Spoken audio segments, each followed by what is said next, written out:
You've hit play on the Screen Companion, a show about helping you to decide what to watch tonight.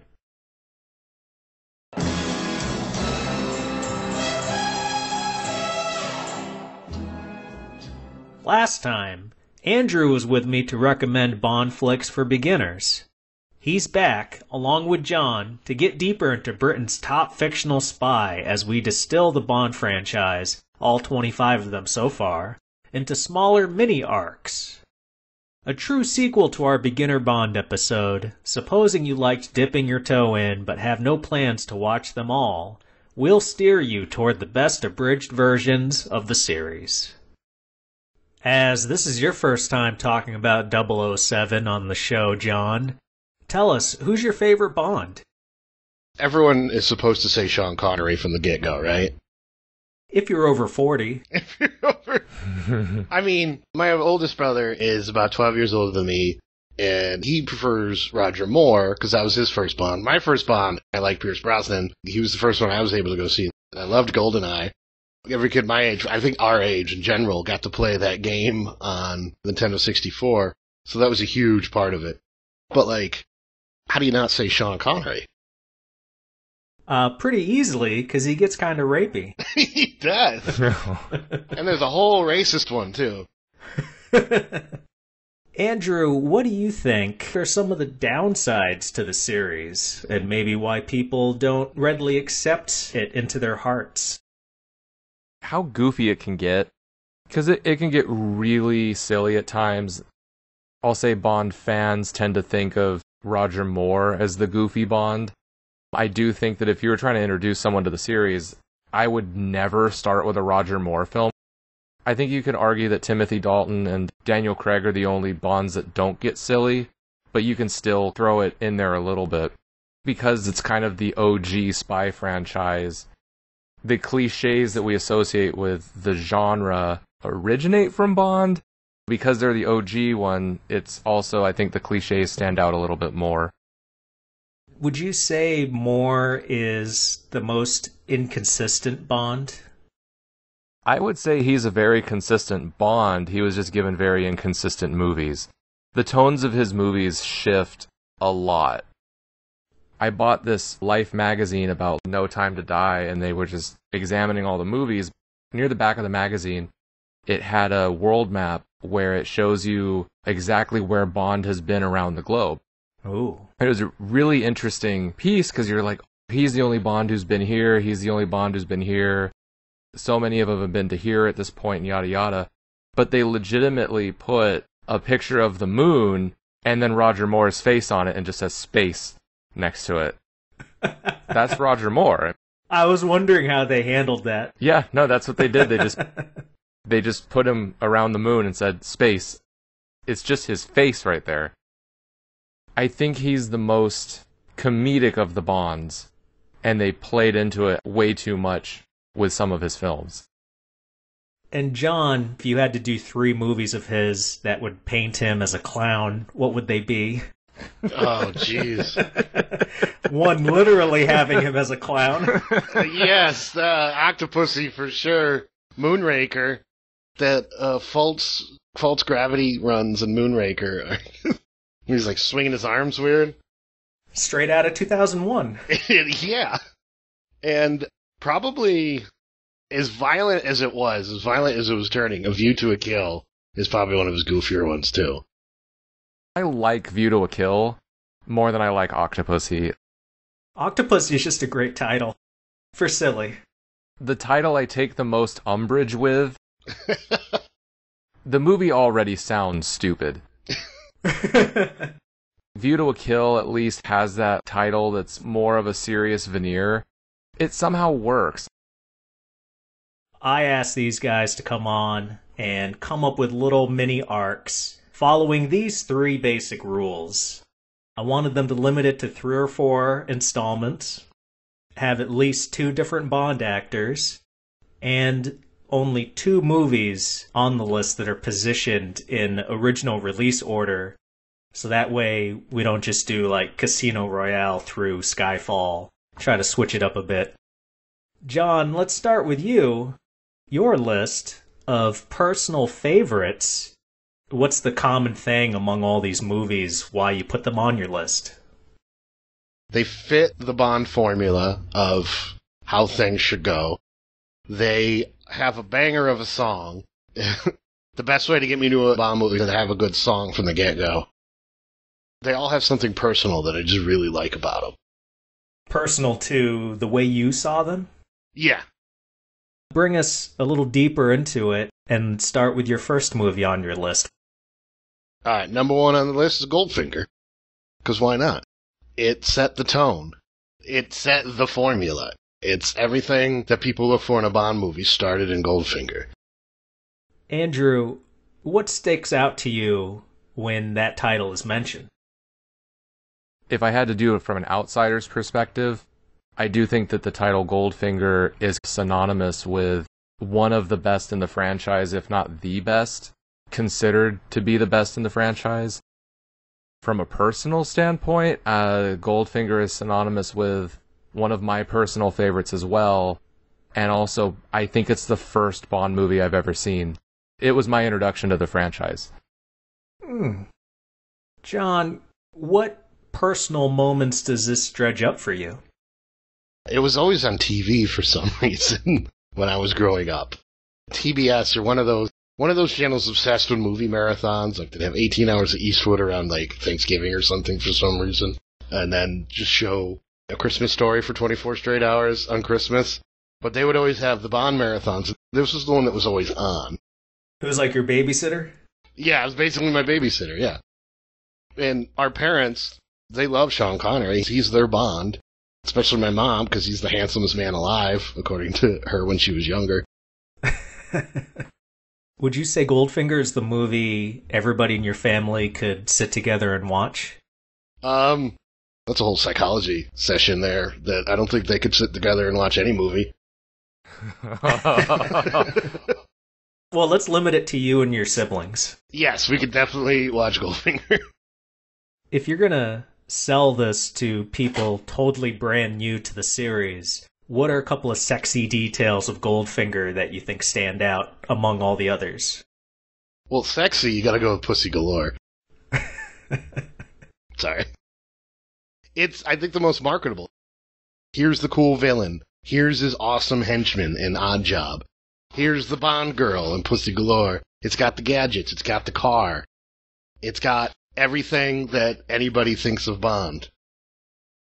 And Andrew, if the statement is Goldfinger is the quintessential Bond movie, can you think of any other that you'd put up alongside it, or do you really think Goldfinger is it? I think Thunderball kind of has that too, where it has a little bit of everything.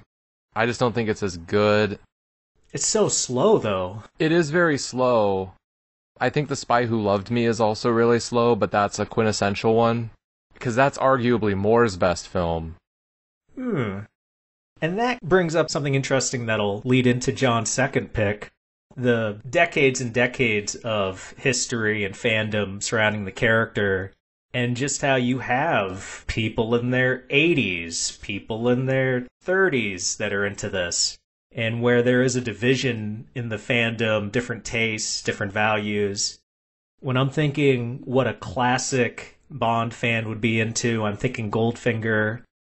John, what do you think is the demarcation point where you'd say, okay, this is the modern era of Bond versus the classic?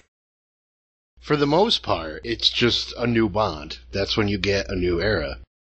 Pierce Brosnan stepping in, it felt like this is the new modern Bond, and then they redid it with Craig, like, this is the new modern Bond.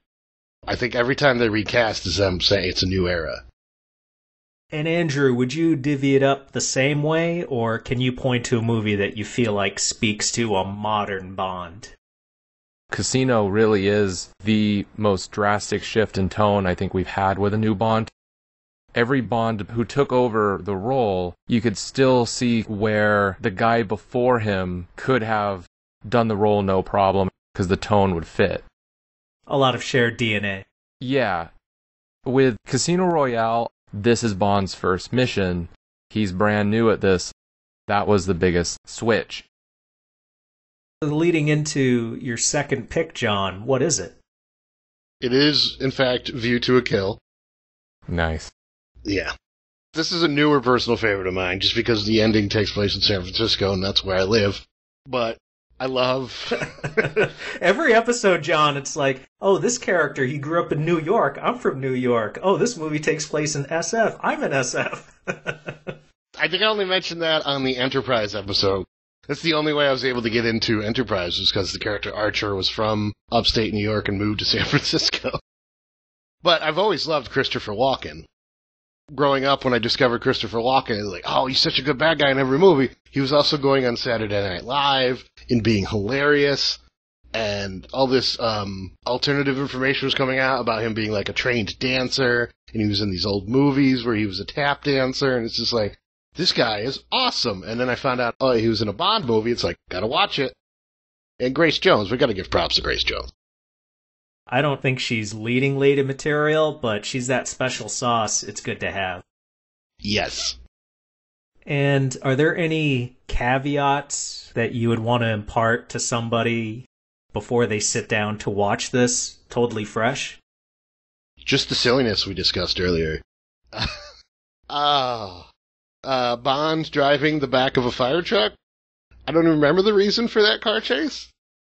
Maybe when Christopher Walken drops a guy out of a Zeppelin.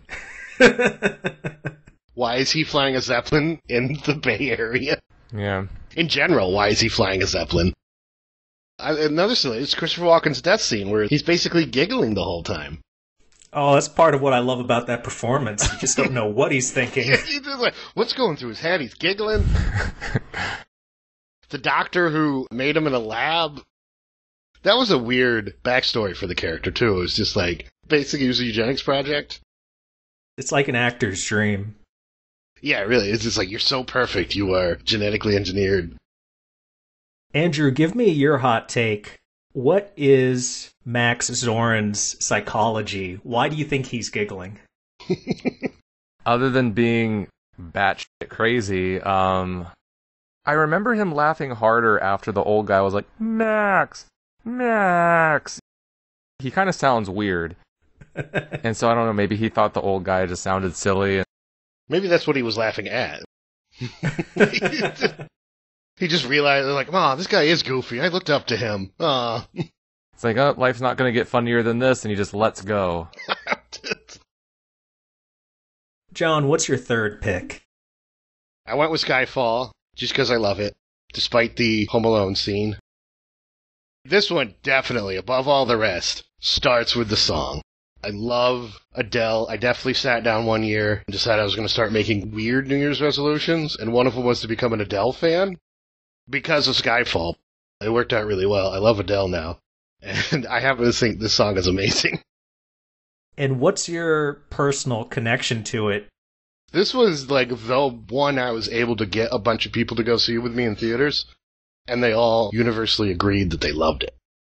It was the same discussion with everybody after the movie. It was like, hey, besides the Home Alone scene, that was an amazing movie. Out of the four on your list, do you think Skyfall would be the easiest pitch to a new person? Yeah, I think I would. And how much of that would you say is unrelated to the fact that it's the most recent out of all these movies? What about the movie itself do you think is so successful? It's a good spy thriller in general. All the actors are good. You watch a lot of Bond movies, there's a side character somewhere who's just an awful actor. This one doesn't suffer from that. Where does this sit for you, Andrew, in your Bond list? Pretty high up there. If it's not top 3, I'd say top 5. And do you recall when you first saw the movie? This was one of my most memorable movie experiences, if not my most memorable. Oh, please delve. Usually, the Bond movies come out really close to my birthday because they're kind of November releases. I don't remember exactly when it came out, but it was close to my birthday. I saw a midnight showing. I went with my brother and his missus. We got there super early. We were the absolute first in line. And then I was watching people getting in line, and they had like these posters what the hell? Like, why do they have posters? They're giving out posters. And then my sister-in-law was, she said, oh, I didn't think you'd want a poster. I was like, are you nuts? And I left the line. I was like, hold my spot. I go to the front desk, like, hey, like, I see people with posters. What's that about? And then they went to bring me a poster. So I had my poster for the movie. It's just like a perfect birthday treat. Oh, and here's another thing. Like, usually in the movie theater, I don't say things to people because, you know, people can get a little pissy if you tell them, like, hey, knock something off. But this guy was, like, on his phone. Now, this guy could have beaten the shit out of me if he wanted to. He's on his phone, and it's, like, during the trailers. And I leaned over. I was like, hey, you're not going to be doing that during the movie, will you? And he was like, oh, no, man. And then he puts his phone away, and I didn't have to worry about it. It was the perfect movie experience, dude. Like, I mean, really. And then, on top of everything, the movie gave me everything I'd ever wanted to see in a Bond movie and more. It was great. It was brilliant. Wow. I wish I could have had more experiences like that at the cinema. I feel like I was right there with you and a little incredulous. You saw this in the LA area? You told somebody with a phone or asked them, are you going to still have that on during the movie? And they actually politely put it away? No way. When I look back at what I said, that was pretty sassy of me. You channeled Bond. You went with the Bond sass. Yeah, I did. He had every right to just slap me. Now, the final movie in John's list is what? It's GoldenEye. Baby's first Bond growing up. I was able to go see that one in theaters. The N64 game. Friends would get together and just play it. Everyone had the no odd job rule because he was shorter than everybody. They didn't have headshots in the game, so it was just like either missed or you hit him in the head and he would survive. If he was crouching, you didn't need a gun. You just come up with people and slap them to death. I remember how frustrated people would get during multiplayer sessions. It was crazy. Arguably Brosnan's best one, too, of that whole franchise. Yeah, I would agree. It's one of the best Bond movies, if you look at it, I think, from a story and just craft and art of film angle. I tried to get you guys to think about the order that you put them in. John, why did you pick the order of Goldfinger, A View to a Kill, Skyfall, GoldenEye? Goldfinger sets the tone. It lets you know. And then View to a Kill gives you some silliness before it drops you into Skyfall to let you know it's really serious. And then GoldenEye, specifically I went last because Judi Dench's M, her first film was GoldenEye. And so she's basically herself, if you watch it in that order. Old M is gone, and now coming to GoldenEye, and you have to deal with the fact that there's a new M, but it just happens to be the same actor. The younger, newer model? Yeah, exactly. It was like, we cloned her and replaced her. Moving on to Andrew's list. This is an interesting departure from the first list because this one is sticking to a theme, and even though it shares a couple movies with John's list, because it's more of a overarching narrative, it does put it in a new light. Andrew, what was your theme for your list? Kind of a depressing one. An agent outliving his usefulness. Mm. I reworded it slightly and called him a Cold War casualty. Both artistic titles. What's the first movie on your list? From Russia with Love. How does it start this outliving his usefulness vibe? From Russia with Love is the second movie in the franchise. These movies were coming out at the height of the Cold War. In fact, if I'm not mistaken, this movie came out the same year as the Cuban Missile Crisis. I hope I'm not wrong about that, because that should have been 1963.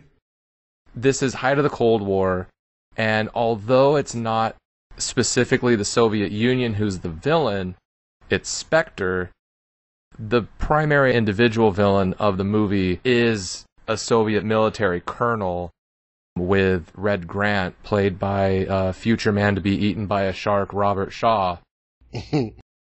She recruits him to kill Bond, and then there's a Soviet secretary who she enlists to seduce Bond. Kind of a classic spy thriller where hey, we think this is going to be a setup, but we want you to grab what's essentially just the Russian Enigma machine so that we can decode all their messages because we're going to lose this Cold War. And then it's just globe-trotting adventure for Bond to beat the Ruskies and Spectre. Is this him top form, or is it in the middle of your list? This is him being the Cold War agent he was meant to be, because this is when the Soviet Union was their most powerful, so they would have been their most formidable at this point. So this is Bond at his most useful. It's the tightest story, I think, of Connery's tenure. Very straightforward. Second half of the movie is just a train ride, right? They stop at cool locales. He is definitely most competent. I love the fight scenes in this and in general of Connery's era because they're all super realistic. It's not two men putting on a martial arts show as much as it's two guys struggling for their lives. And sometimes you gotta grab just a random limb and hope something happens, and sometimes it doesn't. I don't think any of his fight scenes last more than 10 seconds. Yeah. I remember when I was younger, I didn't have an understanding that a man in Bond's position would just want to take people out quickly and not have these long drawn-out fights. There are two people in that movie where he throws them on the ground and just kicks them in the face before they can get back up. When I was a kid, I was like, man, that's lame. He's just kicking him in the face. But now, as an adult, I would totally just stomp someone if they were down and I was fighting for my life. I got spying to do. Bam, get out of here. I can't have people pulling the alarm. They're getting the shoe. It's just... The difference being Connery does it from a place of dominance. Andrew, you do it from a place of desperation. Stay down, please, stay down. Pure cowardice, dude. There's a big difference. So please don't get up and, don't get up. Damn it, you broke my heel. Stop it. Talking about train sequences, Andrew, do you think From Russia with Love has a better train sequence than Spectre? Yes. Although I do think Spectre has a great train fight, there's something about the one in From Russia with Love. Dudes just beating the crap out of each other and legit trying to just kill each other with whatever they can get their hands on. That's the OG train fight scene, and it's really hard to top it. And moving on to your second film on your list, it is... The Living Daylights. And how does it fit into the arc following From Russia with Love? He's still a Cold War agent, because the Soviet Union is still standing, but it's at the point in history where it's been weakening for some time. He's at the point where Bond's not getting those big missions like he used to, or steal the encoding machine and such like that. Now he's getting the missions of the Soviet Union, we all know it's going down. This Russian's trying to defect. Go get him. And the only reason why this whole thing turned into a big to-do is because the defection was a ploy. Wasn't even working for the Soviets that long, he was just in business for himself. As a historical note, Bond goes to Afghanistan and you see the Mujahideen fighting. That's what drove them out. That was a huge failure on the Russians' part. You see the Soviet Union a lot weaker at this point. This Cold War spy, he was doing a chauffeur's mission at the beginning of the movie that just happened to turn into something bigger. John, what do you think of The Living Daylights as it relates to Cold War themes?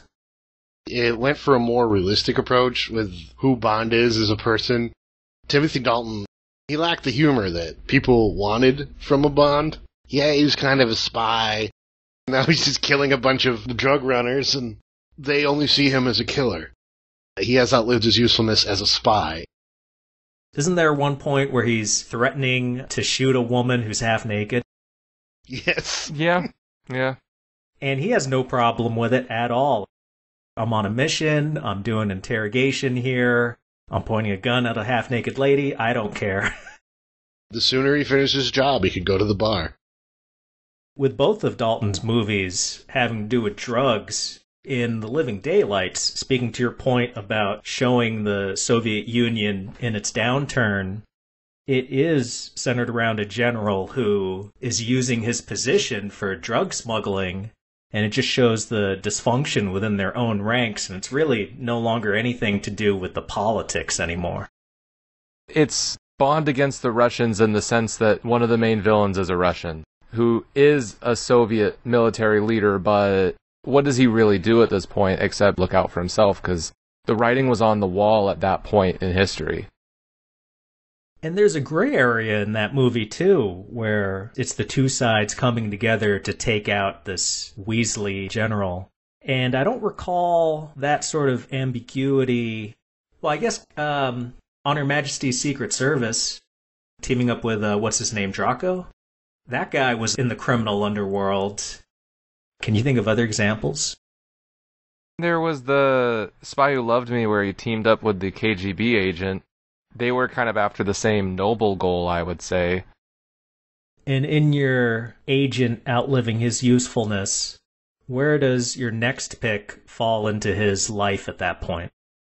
GoldenEye. Cheers. He's the Bond who still has a chance to fit in the modern world. He's still useful in the sense of being a spy, but his original enemy and mission is completed, so he has to find a new way in the new technological world. With your arc, it feeds into it, having there be a new M and a new Moneypenny. It's like everybody's being replaced, everybody's new. The movie opens with the dam sequence, and it's 9 years before the events of the film, so the Soviet Union's still going, not strong at that point, but it's still going. The movie still has the connection to the Soviet Union, where one of the primary villains is a Russian general who was promoted 9 years ago from the first time that Bond tangled with him. This being the post-Soviet era, General Oramov, I believe, his whole shtick is that he wants to do a coup in Russia, doesn't he, and take power? Yeah, like Oramov wants the glory days of the Soviet Union. He's feeling held back by the new guard. Hey, look, that's over. We're not those people anymore.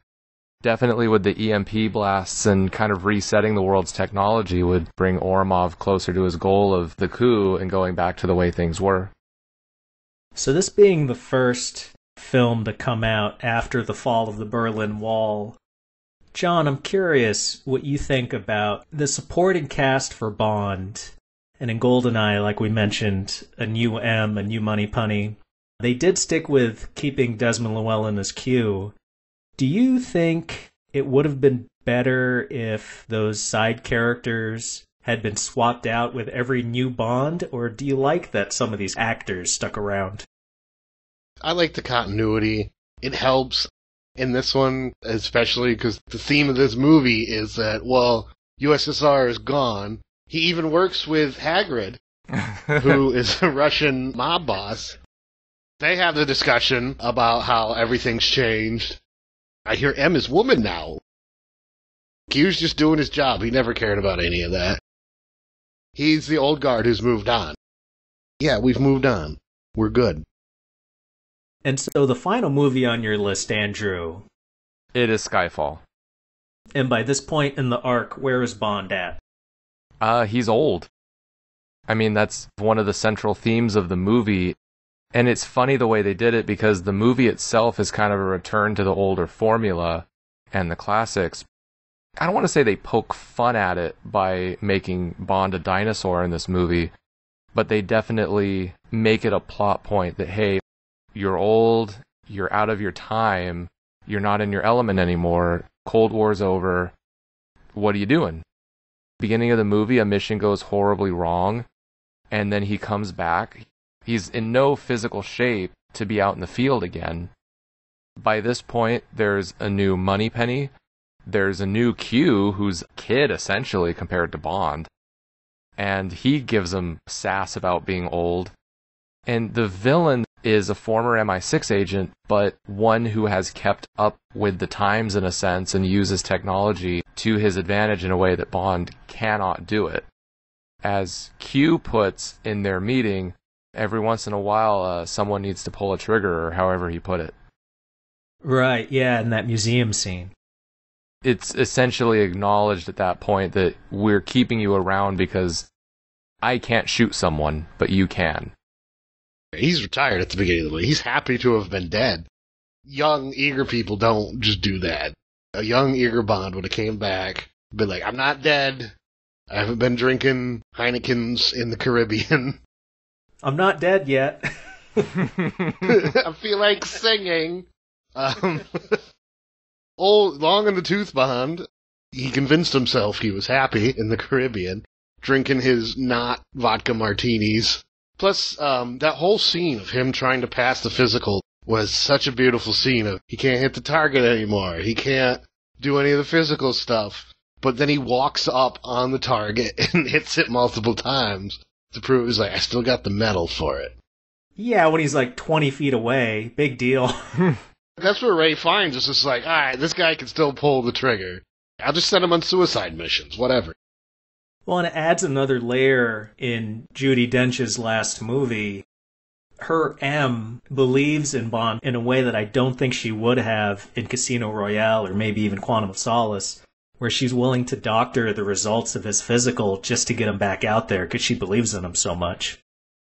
Quick trivia round, guys. Can you come up with movies where Bond has either been presumed dead or has been out of action for an extended period of time? No Time to Die. Die Another Day. Does that count? He was imprisoned. Yeah. He faked his death and You Only Live Twice. Daniel Craig's Bond retired 3 times.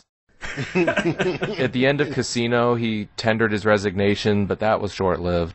And then, yeah, beginning of Skyfall, he noped out of there, and then he quit at the end of Spectre, beginning of No Time to Die. You know, with James Bond, at least how he was written by Ian Fleming, he was always, screw it, if I get fired, I get fired. He was always just kind of on the cusp of, I can dip out at any time. At least in the books. In the movies, you don't really get that sense until you get to Timothy Dalton. Moving on to the final list. My list. I decided to go with a Bond love story where we really look at Bond's relationship to women because he is this playboy seducer type. The first one I went with was The World Is Not Enough because the villain, Elektra King, she tricks Bond and shows him the danger of falling for women. It's like this femme fatale part of my list. To my shock, guys, am I wrong? Is she the only female villain mastermind in the whole franchise? I think mastermind, yes. Yeah, that's so crazy that it took so long to have one, and then in Daniel Craig's era, especially, there were none. What's up? Honestly, it's kind of hard to top her. They did really well with her as the mastermind. You could argue that in From Russia with Love, there's a female mastermind. Although the mastermind is essentially Blofeld, who's pulling all the strings, the main villain is Colonel Klebb. Yeah, but I would counter that her interactions with Bond, aren't they really just limited to the final scene? Yes. I think she's aware of him and plots against him, but it isn't until the very end where they actually put their dukes up. So maybe technically I'll give it to you, but if so, can we agree that she's a pretty lame villain? She has those knife shoes. I wouldn't mess with her. More of that sexism back then. How do we make her deadly, guys? Well, it's gotta be in her shoes. Well, dude, you also have to remember that actress was 5 foot flat? You gotta make her a threat somehow. In that sequence, you could totally, Connery towered over that woman. And she was 50 years old. And she's old. So it's And she's old. And she's old. She's tiny and she's old. It's like my mom going after Sean Connery, dude. She needs knife shoes. I don't know. There's that scene of Goldfinger where that little old lady pulled out a machine gun, and she's the one who captured Bond during his attempted escape. Yeah, but she also had a machine gun. She had a machine gun. She almost fell over. I think was comical. I do love that part, yeah. John, what did you think of Sophie Marceau playing the villain in The World Is Not Enough? She was great. I remember how much It's going to sound weird how much I enjoyed the torture scene when he's on that. You're revealing quite a lot about yourself, sir. Oh, dude, one more turn, she breaks his neck. Oh, that's hot. I'll be in my room, guys. It was a good scene in filmmaking. I don't know if I could backpedal from that one. Why try? It was hot. No. If it wasn't a espionage, I'm torturing you because I'm evil situation, Bond probably might have enjoyed it. Yeah. He was in job mode right there. He's just like, crap. This would have been awesome. Yeah. How often do you get to spend time in a torture chair? So we go from the femme fatale and World Is Not Enough to On Her Majesty's Secret Service. This is where Bond finds an equal partner in Tracy. He falls in love with her. She helps him on the mission. He even marries her. And then by the end of the movie, some bad stuff happens. But I like this progression where, okay, he's sleeping with women. And even during the movie, he's having all those dalliances with those women at that clinic thrown by Blofeld. He's like going into every woman's room late at night, not being a creeper. But even among all that tale, he's like, I'm ready to settle down. Tracy's won my heart. So it's fun to see that progress in his relationship to women. John, what do you think of Tracy? I liked her a lot, actually. She had a really good arc. Was it For Your Eyes Only when he visited the grave? Yeah. And then Blofeld hijacked the helicopter because it was a video game? Then he got scooped up and tossed down a chimney. Yeah. Also mentioned in The Spy Who Loved Me. And, License to Kill. She's big Bond lore, even if she only had the one movie. Because he's just a womanizer. Except it backfires on him in Brosnan's era a lot. He takes a lot of guff in the Brosnan era from ladies, doesn't he? He's on a top, right? She's just squeezing dudes to death with her thick thighs. Which aren't really that thick. No. A toy lady, if you will. What a missed opportunity. I like Diana Rigg so much. I wish they had done like a little mini trilogy with her before they offed her character. How great would it have been to see Bond actually take a movie or two where maybe he's not doing the spy stuff, but he gallivants a little bit with his lady love, and we see them get into trouble and find their way out of situations. But no, it's a one and done for her, sadly. She's immediately killed by Telly Savalas and his old lady with a machine gun. And then my third pick is Quantum of Solace. If I'm loosely making these movies fit my arc, by this point, Secret Service, his wife got killed. Quantum of Solace, he's raw, he's sad. Never mind that technically he's sad for a different woman in Quantum of Solace. Let's just focus on the emotions. It still works, yeah. He's emotionally wounded, lost the love of his life. He doesn't have love on his mind. I think he sleeps with one woman in that whole movie. And the female co-lead, Camille, she's just a friend. They never have sex. And in that movie, her purpose is she's the support group after he's dealt with that trauma from the other movie. She's in the same boat. She recently lost someone. She's there specifically for revenge. She's on her License to Kill kick. Yeah, they're commiserating. Andrew, do you feel Quantum of Solace is the weakest out of his? I'd say Spectre is. With Quantum of Solace, it was the first time I remember being disappointed by a Bond movie when I saw it in theaters. Die Another Day was not good, and I knew it wasn't the best when I was watching it, but I still felt very satisfied with it. Like, I didn't feel let down. With Quantum, I felt let down. You know, you're coming off a Casino Royale, so that's a really hard act to follow. But every time I've watched it since, it gets better and better. It's pretty different, but it's a very tight story. It's well acted.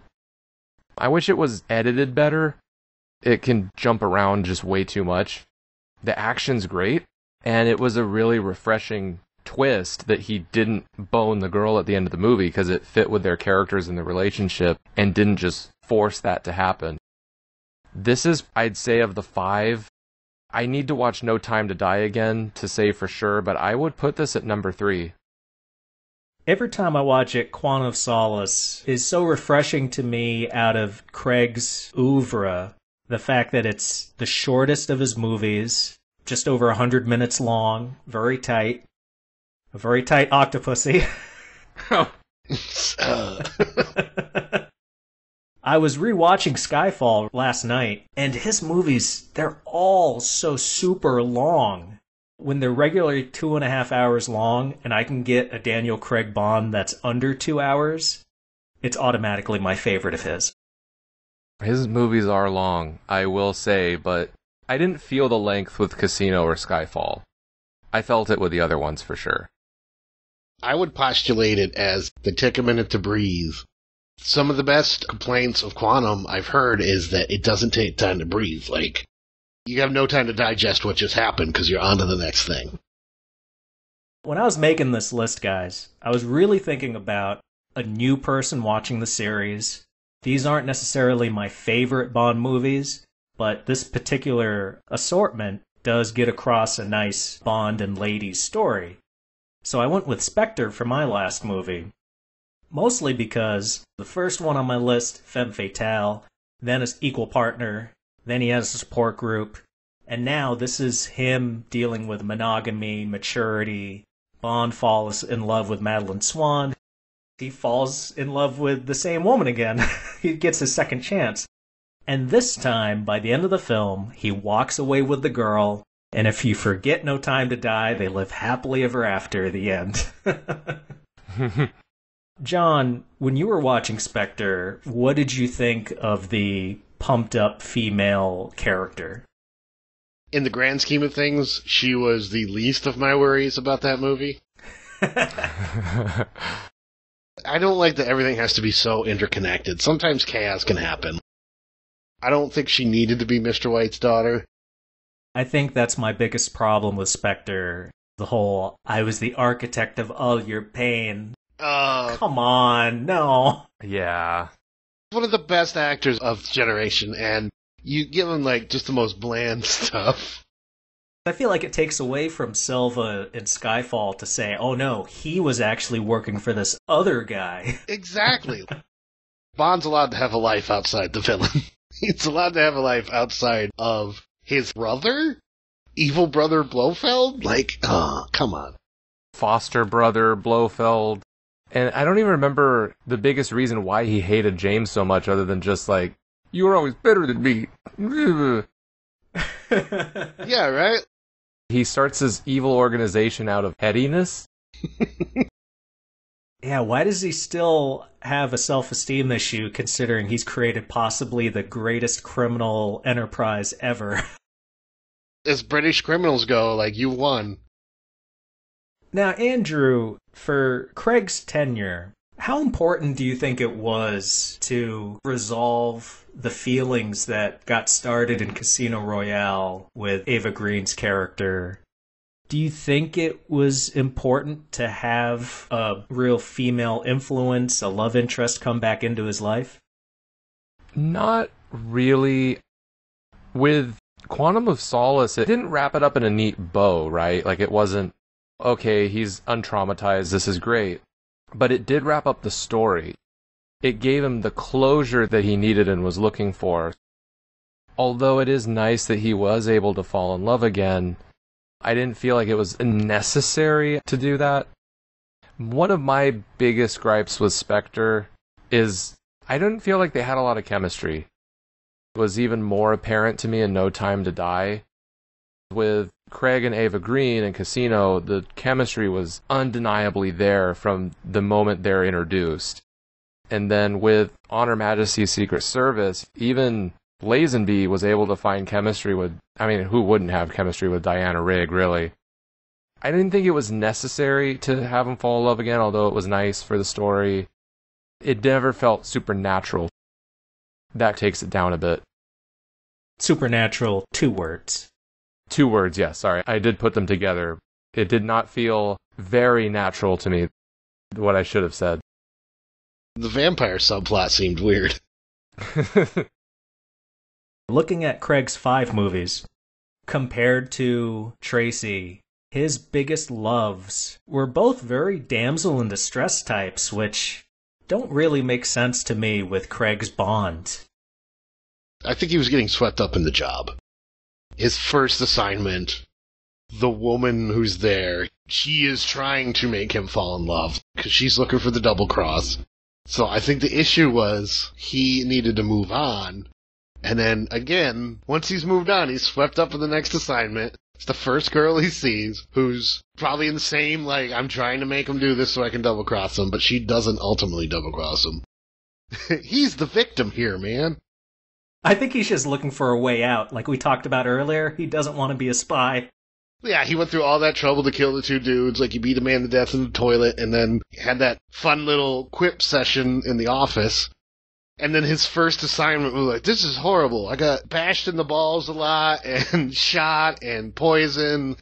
I think I'm going to retire immediately. They just get married as soon as possible. The first femme fatale they meet, they're gone. Andrew, do you think that Madeline works better only in Spectre, or ultimately do you think it's best to have the twofer of Spectre and No Time to Die for her character? You needed the two for Bond's character. I would not have been upset if they ended Spectre with her not being in a position to come back. That's a really nice way of saying you wish she was killed. No. I wish she was dead. Honestly, dude, like, Spectre, I saw it once in the theaters and I really haven't wanted to rewatch it since. It's very labored. It is. If you took out that data gathering subplot, you could have ended the movie after the Blofeld base explosion where they look at each other.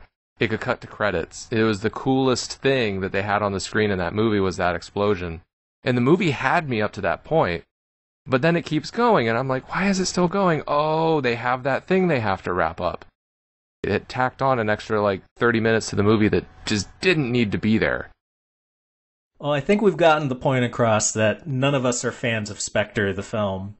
However, looking at my Bond love story list, if you're coming in as a new viewer, this list and being capped by Spectre, do you think it helps raise the enjoyment level of Spectre?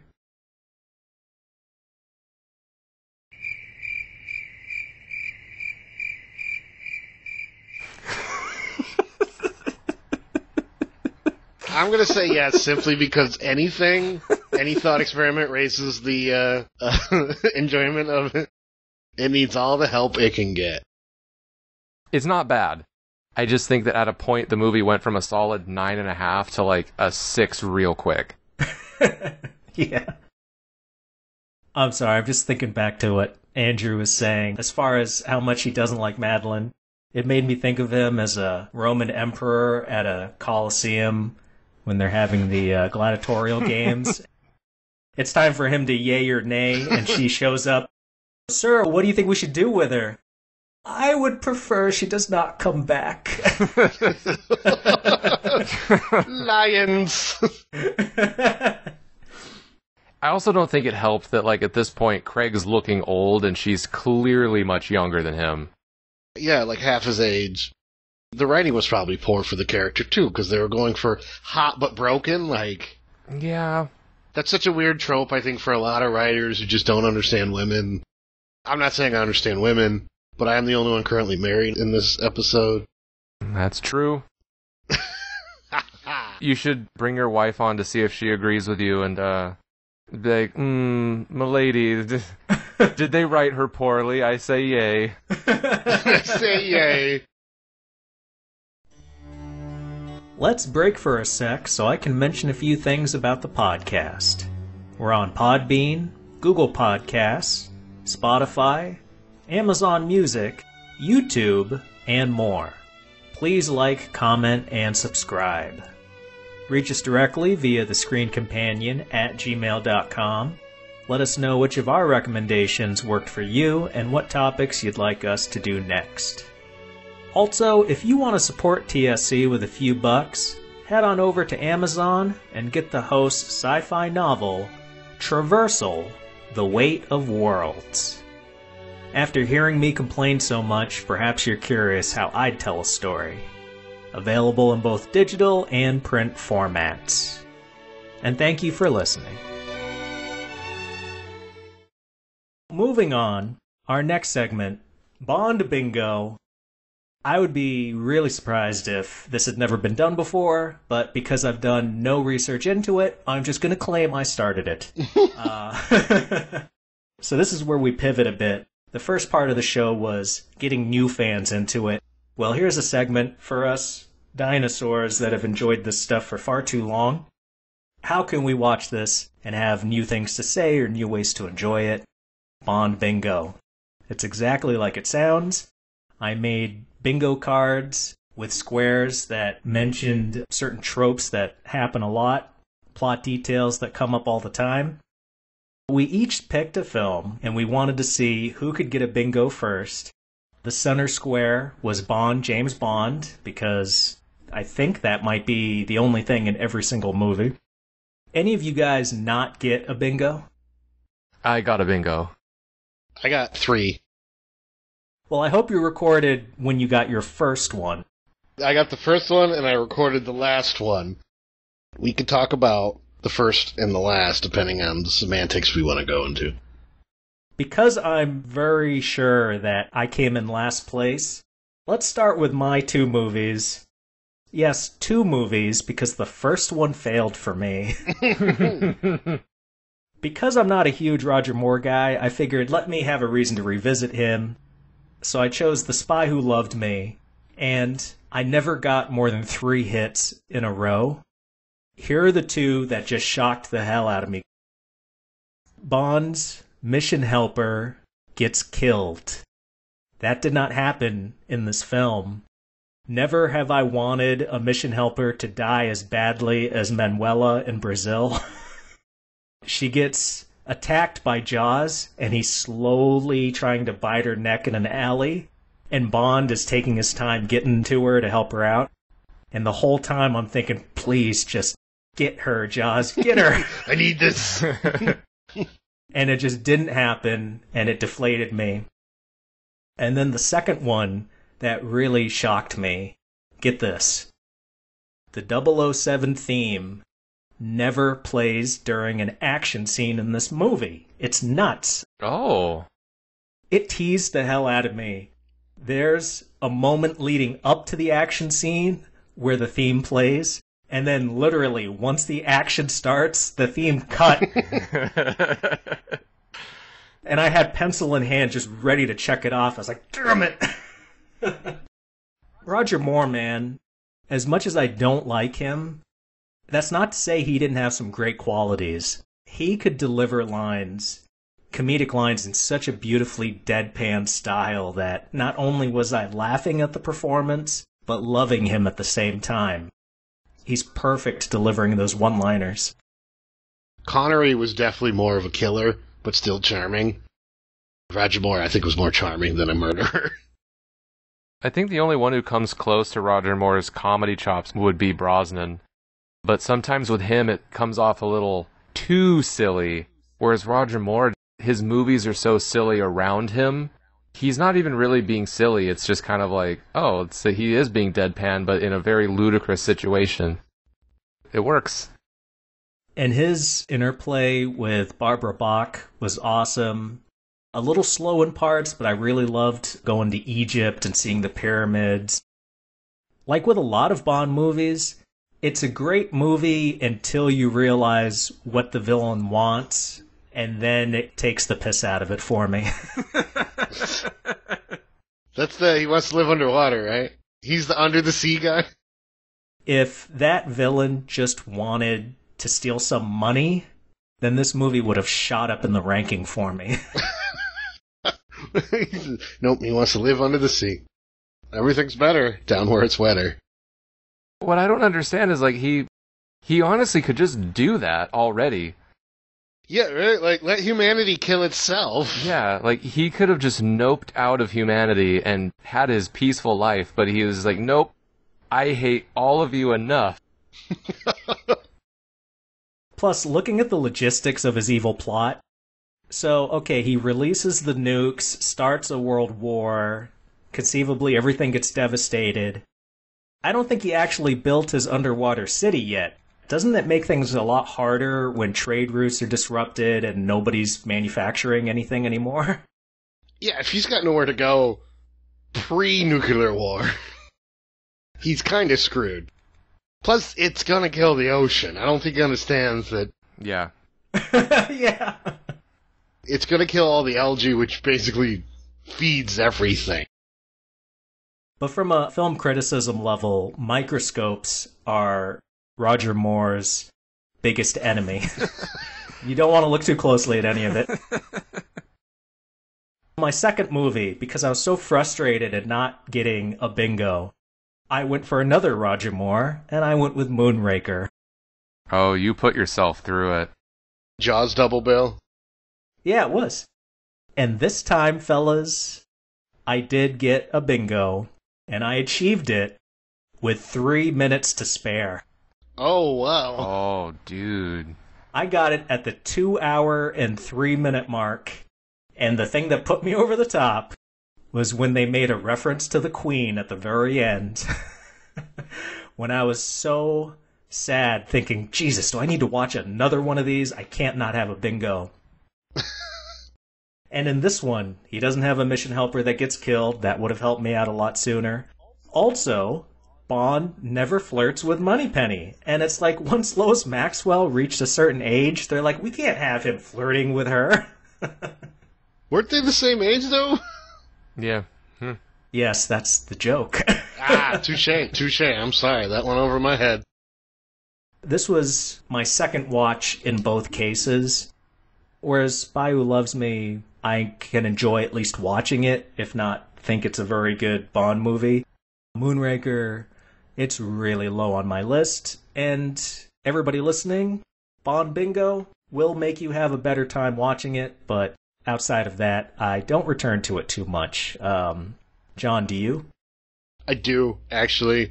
I know a couple people who it's like their favorite because of the campiness. They're not big Bond fans, so like, yeah, that one's the best. What was your film for Bond Bingo? Goldfinger. Did you strike rich? The first time I struck rich was 46 minutes into the movie. Damn. Wow, okay, what are your squares? Bond flirts with Moneypenny. That happens in the first 10 minutes. The title song is instrumental. That happens in the first, half hour. Villain kills his own henchman, which it goes in line with another square that doesn't count. Part of my bingo is a woman Bond sleeps with dies, dips in gold. Yeah. The first Bond swims, skis, or surfs, or snowboards. That's the opening scene, is Bond swimming into a... He had a fake bird on his head, and I almost circled Bond goes undercover, but I was like, no, I can't. I would have let it slide because I'd be like, this cheeky bastard. Thought about it for a good minute. So many things happened. Half of my bingo card came from that opening scene. What was my last bingo? Oh, The Mission Helper. the mission helper. The girl who was dipped in gold, her sister helps Bond storm Goldfinger's secret lair there in Switzerland, and then she gets murked by Oddjob via hat. Bond's trying to help her escape. He gets her killed. But the semantics here is she was trying to kill Goldfinger, and Bond wasn't. I'm deciding whether or not I want to be petty because when I think of a mission helper, I think of like Manuela from The Spy Who Loved Me, where she's specifically there to help Bond. It's not like a passenger he picked up on the way. She didn't help him too much, really. Like, they just kind of got in his car and tried to get away. Like, it was almost... She wasn't a mission helper. If anything, she ruined the mission. She definitely ruined the mission. Yeah. I'm going to say that one's a no-go. I did wrestle with that myself, but my original intention... Because, I didn't want to get too wordy in these squares. Supposing Camille got killed in Quantum of Solace. There's a difference between an ally versus somebody actually specifically there, and it's their mission to help Bond's mission. So... Ah, you petty bastards. Well, no, it's because Andrew gave me a Finsky before the episode started. This is a conspiracy. This is a witch hunt. Well, then, Andrew, what was your Bond bingo film? Tomorrow Never Dies. What were the squares that led you to victory? Possible victory. Now, don't judge me too harshly, because I did have to rely on the James Bond square. I'm going to start from the bottom, because mine's a vertical row on your card. Okay. I'm going to start from the bottom, because I will also say I feel like my top pick is also dicey. Okay, let's do it. There's a reference to the Queen / His Majesty when they're in the car and he's getting the mission briefing, and Moneypenny says, "Queen and country, James." A woman Bond sleeps with dies. Terry Hatcher. Yep. He says James Bond when he's introducing himself to everybody at the party. Terrible spy. This is my real name. That was a scene in Goldfinger where the Goldfinger's like, "Yeah, I know who you are. You introduce yourself." He uses his real name a lot in these undercover operations. And then Bond quips before or after killing someone. He makes the backseat driver joke after ejecting that dude from the jet. And then Bond makes a sexual innuendo. Now, That should have been the center square. Even if he said, I'm going to get ahead of this and be like, even if he said just like, hello, that's probably a sexual innuendo from Bond. Just a basic handshake. But let's hear it. The sexual innuendo Bond made that I think counts, but I will be understanding if you say it's a no-go, is when he's in Oxford and he's fooling around with that lady, and Moneypenny calls him, and he says, "I'm over here at Oxford, brushing up on a little Danish." The character's Danish, right? The character he's canoodling with?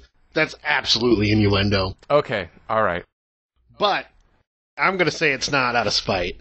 And I was expecting that.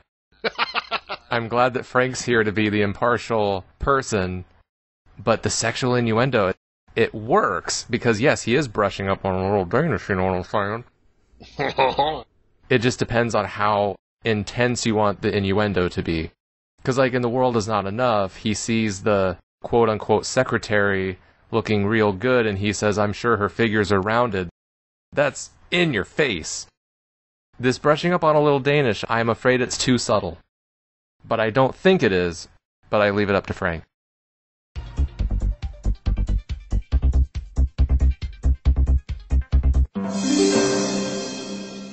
I'm going to say it counts. However, I say it with a little bit of sadness.